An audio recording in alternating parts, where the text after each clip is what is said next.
नशे की लत से सिर्फ तन, मन और धन की ही हानि नहीं होती, बल्कि इसका असर परिवार, समाज और देश पर भी होता है। नशे के व्यापार से होने वाली काली कमाई से देश विरोधी ताकतें और मजबूत होती है।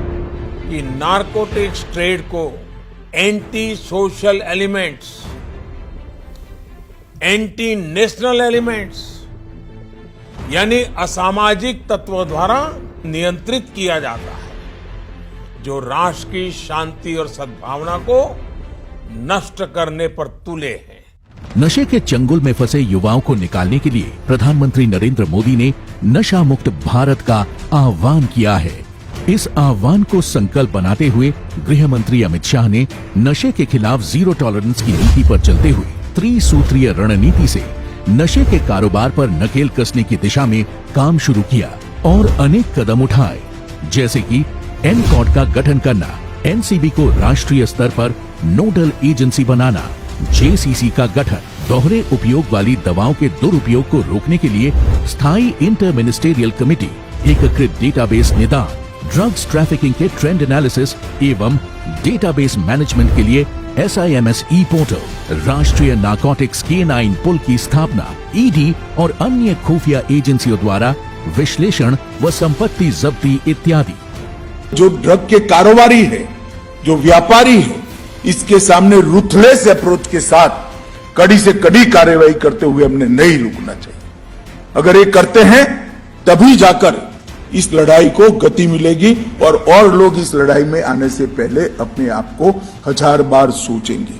वर्ष 2006 से 2013 और 2014 से जून 2023 के बीच नारकोटिक अपराधियों की गिरफ्तारियों में 321%, कुल दर्ज मामलों में 199% और ड्रग सीजर में 2 गुने से भी ज्यादा की बढ़ोतरी हुई है।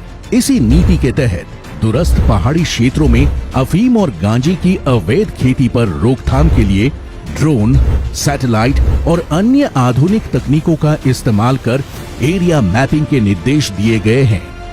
अवैध खेती की पहचान के लिए एनसीबी बिसाग एन की सहायता से वेब पोर्टल और मोबाइल ऐप भी विकसित कर रहा है। वर्ष 2020 से 2023 के बीच एनसीबी व अन्य एजेंसियों ने 35,592 एकड़ अफीम और 82,691 एकड़ गांजे की खेती को नष्ट किया है। पकड़े गए ड्रग्स का दोबारा उपयोग में आना भी एक बड़ी समस्या थी।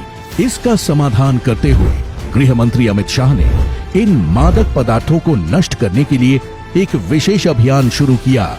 इस अभियान के तहत आजादी की 75वीं वर्षगांठ के उपलक्ष्य पर 75 दिनों के दौरान 75,000 किलो मादक पदार्थों को नष्ट करने का लक्ष्य को सफलतापूर्वक पूरा किया गया। इतना ही नहीं, लक्ष्य से आगे बढ़ते हुए 12,512 करोड़ रुपए के 12,19,399 किलो जब्त ड्रग्स को नष्ट किया जा चुका है।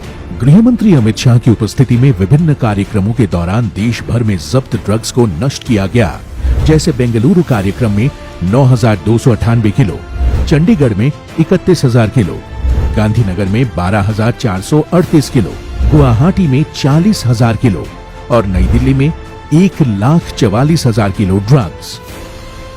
ये गृह मंत्री अमित शाह के कुशल, समर्पित और दूरदर्शी नेतृत्व का ही परिणाम है कि नया भारत नशीले पदार्थ और उनके कारोबारियों को धरपकड़ और पकड़े गए ड्रग्स को नष्ट करने के नए रिकॉर्ड व कीर्तिमान बना रहा है।